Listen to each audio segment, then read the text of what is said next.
জয় শ্রীহরি শ্রী বিষ্ণু নারায়ণ। আজকের বিষয় খুব সুন্দর গুরুত্বপূর্ণ বিষয়, সঙ্গে থাকুন।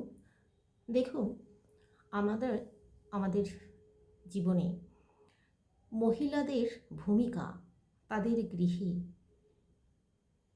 মানে পুরুষদের থেকে অনেক বেশি গুণে মহিলাদের ভূমিকা পালন করতে হয় গৃহে। পুরুষরা তারা তাদের মতো করে চলে, রোজগার করে নিয়ে আসা তাদের কর্তব্য। তাদের সংসারে যাতে কোনো অভাব না থাকে সেটাই তাদের ডিউটি। তারা রোজগার করবে, এটাই তাদের কাজ। এটা কিন্তু সেই পৌরাণিক যুগ থেকেই হয়ে আসছে। কিন্তু মহিলারা আজকাল চাকরি বাকরি করছে, ব্যবসা বাণিজ্য সবই করছে, কিন্তু তা সত্ত্বেও মহিলাদেরকে এই যে নিয়মগুলো সেগুলো অবশ্যই মেনে চলতেই হয়। তা না হলে কিন্তু দেখবেন, আপনারা মিলিয়ে নিন আমার কথা, তাদের গৃহে তাদের সন্তানদের উন্নতি নেই, তাদের স্বামীর রোজগারে বাধা, তারা সুস্থ থাকতে পারছে না, তাদের গৃহে নানান রকমের দুর্ঘটনা চলে আসে। এই সমস্ত জিনিসগুলো কিন্তু হামেশাই ঘটতে থাকে। গরুর পুরাণ বলে একটি পুরাণ আছে, সেই পুরাণে মানুষের জীবনের সমস্ত কিছু, জন্ম থেকে মৃত্যু পর্যন্ত সমস্ত দেওয়া আছে। আপনারা চাইলে পড়তে পারেন। তো আমি সেই শাস্ত্রের কথাই আপনাদেরকে বলছি। সেখানে মহিলাদের যে কর্তব্যগুলো, সেগুলোর কথা কিন্তু খুব ভালো করে দেওয়া আছে। আজকাল এই চাকরি বাকরি করতে গিয়ে বা অনেক বেশি উচ্চশিক্ষিত হচ্ছেন মহিলারা, ভালো জিনিস, এটা কিন্তু বাধা কিছু নেই, খারাপ কিছু নেই। কিন্তু আমাদের যে সংস্কার মহিলাদের, সেটা তো একটু মেনে চলতেই হয়। তা না হলে কিন্তু স্বামী সন্তানের মঙ্গল আসে না, গৃহের মঙ্গল আসে না। দেখুন, মহিলারা সন্তানের জননী হন, মহিলারা গর্ভে সন্তান ধারণ করেন। তো এটাই তো আমাদের প্রকৃতির দান। তাই বলছি, অনেক সময় দেখা যায় কি, মায়েরা কিছু কথা হয়তো সংসারের মধ্যে রাগারাগি হয় বা কিছু হলো হয়তো, তখন সন্তানের দিব্যি দিয়ে দেয় বা স্বামীর দিব্যি দিয়ে দেয়। এগুলো করলে কি হয় জানেন, খুব অবনতি দেখা দেয় সংসারে। কখনো এই দিব্যি দিতে নেই, সন্তানের বা স্বামীর বা কারোর নিজেরও দিব্যি করতে নেই। মহিলাদের এই যে ব্রত উপোস যেগুলো আছে, আমি সেগুলোর কথা একটু বলি আপনাদেরকে। ব্রত পালন করা খুব ভালো, উপবাস করা খুব ভালো, কিন্তু উপবাস করতে গিয়ে করতে পারলাম না, খেয়ে নিলাম, মাঝখানে ব্রত ছেড়ে দিলাম, সেটা কিন্তু খুব অমঙ্গলের। তাই একটু মেনে চলতে হয়। তার থেকে আপনারা মনে ভক্তি রাখুন, প্রতিদিন নিত্য যেমন পুজো করেন, পুজো করে খাওয়া দাওয়া করে নেন, সেটা করুন, তাহলে ঠিক আছে। কিন্তু করলেন হয়তো, কিন্তু রাখতে পারলেন না, তাতে করে কিন্তু গৃহে খুব অমঙ্গল আসে। কিন্তু ব্রত বা উপবাস করা ভালো। যেমন কিছু কিছু ব্রত আছে যেগুলো কিন্তু করতেই হয়। যেমন ধরুন, এই নীলষষ্ঠী ব্রত, তারপর বিপত্তারিণী ব্রত, এরকম বেশ কয়েকটা ব্রত আছে, সেগুলো পালন করলে ভালো।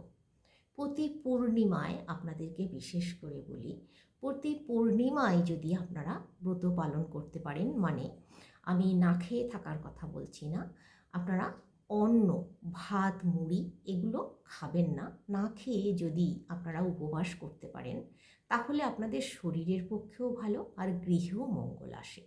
প্রতি পূর্ণিমায় যদি আপনারা সত্যনারায়ণের পুজো মানে যদি নাও করতে পারেন, অন্ততপক্ষে আপনার দেবতার সামনে বসে হরে কৃষ্ণ মহামন্ত্র বা হরে কৃষ্ণ কৃষ্ণ কৃষ্ণ হরে হরে যদি 108 বার জপ করতে পারেন, তাহলে কি হয় জানেন? আপনাদের জীবন থেকে সমস্ত বাধা দূরীভূত হয়।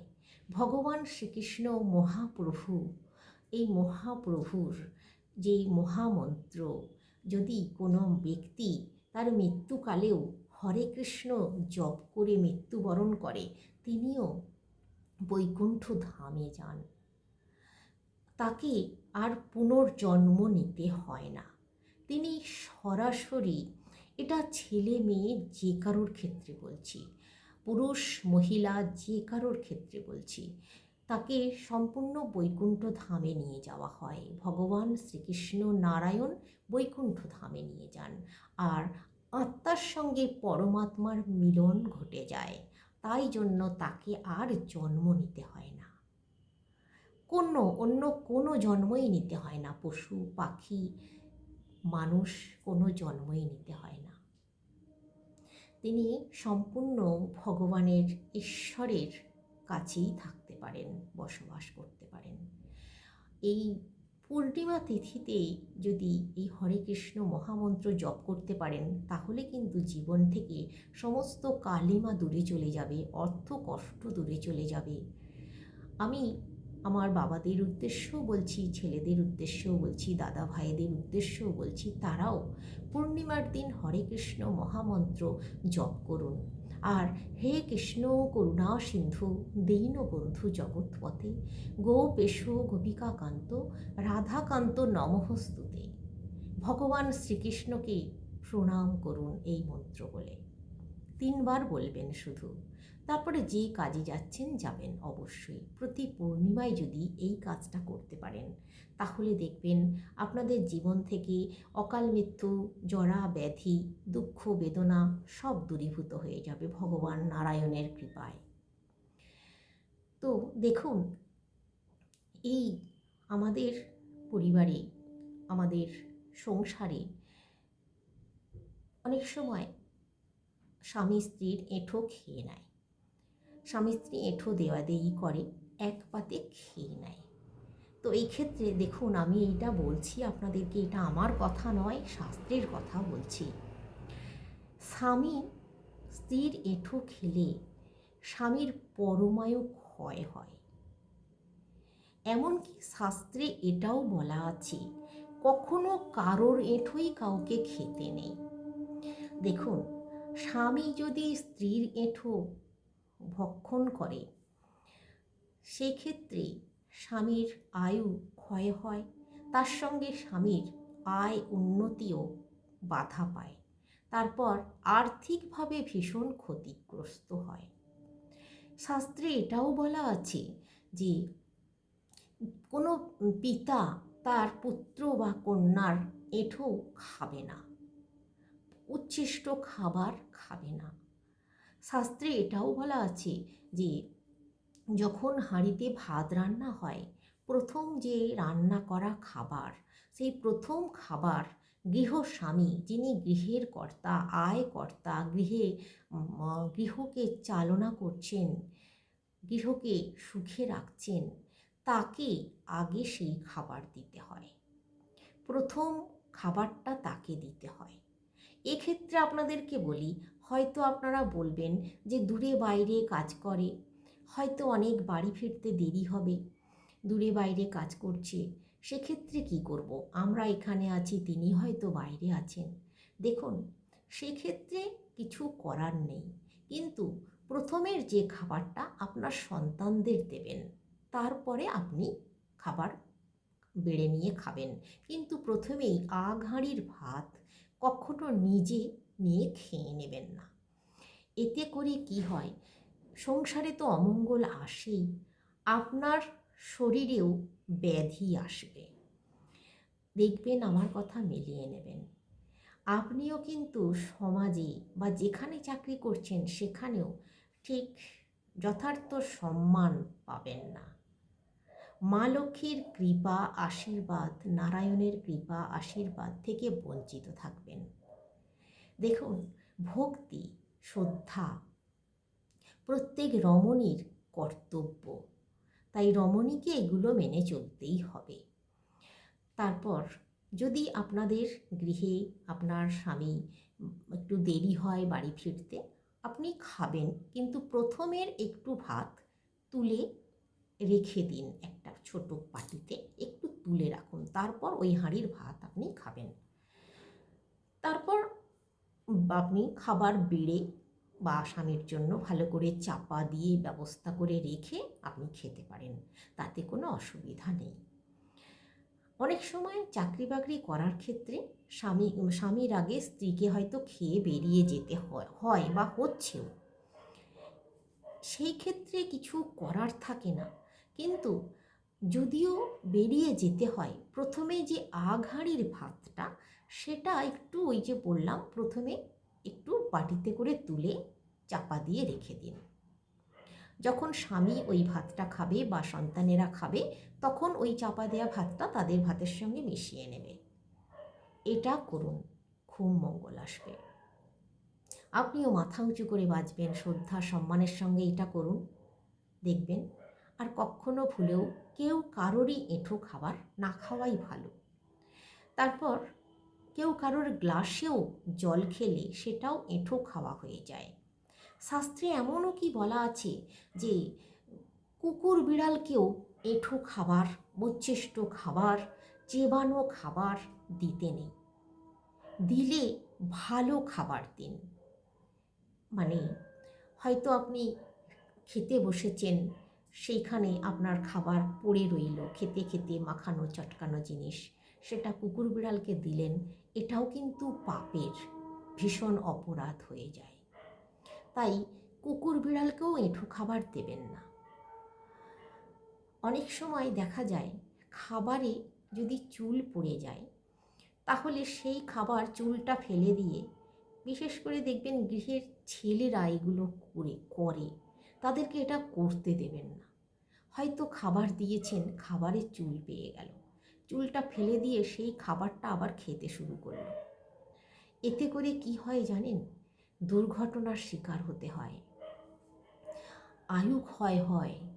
খাবারে চুল পেলে সেই খাবার ভক্ষণ না করাই ভালো। শুকিয়ে থাকবেন তাও ঠিক আছে, কিন্তু সেই খাবার খাবেন না। আর স্বামী বা সন্তানদেরকেও সেই খাবার খেতে দেবেন না। খাবার খেতে বসে অনেক সময় একই টেবিলে হয়তো খাবার ভাতটা বেড়ে নিয়ে এসেছেন, মাঝখানে ডাল তরকারি রেখেছেন, একই হাতা দিয়ে খাচ্ছেন, ওই ডান হাতেই হাতা দিয়ে দিয়ে তরকারিপত্র তুলে নিচ্ছেন পাতের ওপরে, সেটাও কিন্তু এঁঠো খাবার খাওয়া হয়ে যায়। বা যেটা অবশিষ্ট রয়ে গেল ডাল তরকারি, সেটা আবার আপনার হেসেলে তুলে দিলেন। এটা কিন্তু সম্পূর্ণ ভুল পদক্ষেপ। গৃহে অলক্ষ্মী প্রবেশ করে, গৃহে মা লক্ষ্মী স্থিত হয় না, গৃহে ভীষণভাবে আর্থিক কষ্ট দারিদ্রতা এসে যায়, ঋণের বোঝা মাথায় চেপে যায়। তাই যতটা পরিমাণ খাবেন একেবারে নিয়ে এসে বসে খান। খেতে বসে বারবার উঠে যাওয়াও কিন্তু খুব খারাপ। গৃহের মধ্যে অনেক সময় দেখা যায়, বিশেষ করে পুরুষদের ক্ষেত্রে দেখা যায়, গামছা পরে খেতে বসে যায়। কখনো এই কাজ করা উচিত নয়। গামছা পরে খেতে বসলে কি হয় জানেন? কখনো এটা করতে দেবেন না। বা ভিজে কাপড়ে, ভিজে গামছা পরে খাওয়া খুবই অপরাধের। এটা করলেও কিন্তু ভীষণভাবে অমঙ্গল আসে, দারিদ্রতা চলে আসে। তারপর এই যে স্বামী স্ত্রী অনেক সময় একই পাতে একই সঙ্গে খেয়ে নিচ্ছে, সেটা অনেকেরই আমি দেখেছি তারা এটা করে। হয়তো কোথাও বেড়াতে গেছে, একটুখানি একটা চপ কিনেছে, একটুখানি নিজে খেলো, খেতে ভাল লাগলো না, স্বামীকে দিয়ে দিল। স্বামীর সঙ্গে আছে, পাশে আছে, স্বামীকে দিয়ে দিল। এরকমটাও কিন্তু করা ভুলেও উচিত নয়। এটাও কিন্তু এঁঠো খাওয়া, তো এই এঁঠো যে আপনি দিচ্ছেন খাচ্ছে, তিনি জানেন না, কিন্তু আপনি দিচ্ছেন। এটা আপনার পাপ হচ্ছে ভীষণভাবে, আপনারই অমঙ্গল আসছে। তারপর আজকাল মহিলারা মানে স্টাইলিস্টের জন্যই বলুন, স্টাইল একটু দেখাবে, দেখতে ভালো লাগবে, একটু বাঁকা করে সিঁদুর পরে, সামনে একটু সিঁদুরটা থাকে, চুলটাকে উল্টে দেয়। এটাও কিন্তু স্বামীর আয়ু ক্ষয় হয়। তারপর হাতে, এক হাতে হয়তো শাঁখা বা একটা পলা পড়ে আছে, বাঁ হাতে শুধু একটা সোনার নোয়া পড়ে আছে। আজকাল এটা ফ্যাশন হয়ে গেছে, কিন্তু এটা খুব অমঙ্গলের। দেখুন, একটা পুরুষ বলুন, একটা নারী বলুন, যতক্ষণ না তার বিবাহ হচ্ছে ততক্ষণ সে সম্পূর্ণ নয়। স্ত্রী হচ্ছেন স্বামীর অর্ধাঙ্গিনী। তাই স্ত্রী যে হয়েছেন, দেখুন, জীবনে কারোর স্ত্রী হতে পারা খুবই সৌভাগ্যের। সিঁদুর ধারণ করতে পেরেছেন, হাতে শাঁখা, সিঁদুর, মা লক্ষ্মীর জিনিস ধারণ করতে পেরেছেন। তাই বলি, একটু শাঁখা সিঁদুর অবশ্যই পরা উচিত। সিঁদুর আপনি বাঁকাভাবে পরুন, বাঁকা সিঁথায় পরুন, কিন্তু উল্টে দেবেন না চুলটাকে। সিঁদুরটা আজকাল এরকম হয়েছে, কিন্তু আগেকার দিনে আমরা ছোটোর থেকে দেখেছি আমাদের মা কাকিমাদেরকে মাঝখানে সিঁথি করে সুন্দর করে সিঁদুর পরতো, হাতে শাঁখা, পলা, নোয়া এ সমস্তগুলো পরতো। তো কাজের ক্ষেত্রে এগুলো যদিও পরা আজকাল পড়ছে না, কিন্তু অবশ্যই লোহাটা হাতে রাখবেন আর মাথায় সিঁদুর রাখবেন। আর পলা যদি নাও পরেন, শাঁখাটা অন্তত পক্ষে অবশ্যই পরার চেষ্টা করবেন। এতে করে কি হয়, শুধু স্বামীর নয়, সন্তানদেরও মঙ্গল হয়, সন্তানদেরও আয়ু বৃদ্ধি হয়। দেখুন, এই যে মহিলাদের এই জিনিসগুলো মেনে চললে খুব ভালো। বিবাহের পর স্বামীর অর্ধাঙ্গিনী হিসাবে তার সারা জীবনটা কাটে। তাই স্বামী, সন্তান এদের সুখের জন্য, মঙ্গলের জন্য এই জিনিসগুলো মেনে চলা খুব ভালো। এগুলো মেনে চলুন, দেখবেন জীবনে খুব উন্নতি আসবে। আপনি যদি চাকরি বাকরিও করছেন, দেখবেন সেখানেও আপনি মাথা উঁচু করে সম্মানের সঙ্গে থাকবেন, আর ব্যক্তিত্ব নিয়ে থাকতে পারবেন। আমি খুব জোর দিয়ে আপনাকে বলছি, সিঁথিতে একটু সিঁদুর পরবেন, হাতে শাঁখা রাখবেন, নোয়া রাখবেন, ঘড়ি পরুন না, ঘড়িও পরবেন। আর দেখবেন আপনি সকলের চোখে সম্মানীয় একজন নারী। আপনার ব্যক্তিত্বে এতটুকু আঘাত আসবে না, অনেক বেশি সম্মানের নিয়ে মাথা উঁচু করে আপনার কাজের জায়গায় থাকতে পারবেন। এই নিয়ম একটু মেনে চলুন। তো আজকে রাখছি। সকলে সুস্থ থাকুন, ভালো থাকুন, শ্রীহরি শ্রী বিষ্ণু নারায়ণের কৃপায়। আর অবশ্যই কমেন্ট করুন, ভালো লাগুক বা মন্দ লাগুক। যদি আপনাদের কারোর খারাপ লেগে থাকে অবশ্যই কমেন্ট করে আমাকে জানান, বা যদি কোনো প্রশ্ন থেকে থাকে অবশ্যই কমেন্ট করে জানান, আমি উত্তর অবশ্যই দেব।